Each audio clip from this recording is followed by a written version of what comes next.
It was an interesting day in livestock markets to start a new month of trade.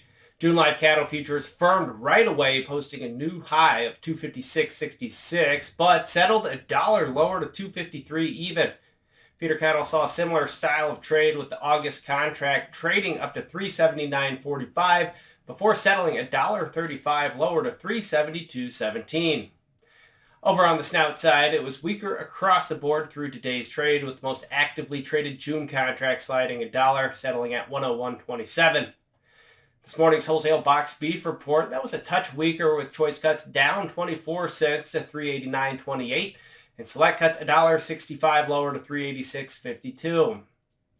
Thursday's 5-area average price for live steers, that was reported at 255.01, and that's fairly steady with recent price action there. Daily slaughter on Thursday afternoon was reported at 110,000 head, which put the weekly total at 434,000 head. That's roughly 32,000 head less than the same period last year. Weekly export sales of beef were reported at 13,800 metric tons. That was down 10% from the previous week and 3% from the prior 4-week average. South Korea was the primary buyer there, accounting for nearly half of the total. Japan and Hong Kong, they were the next most active buyers.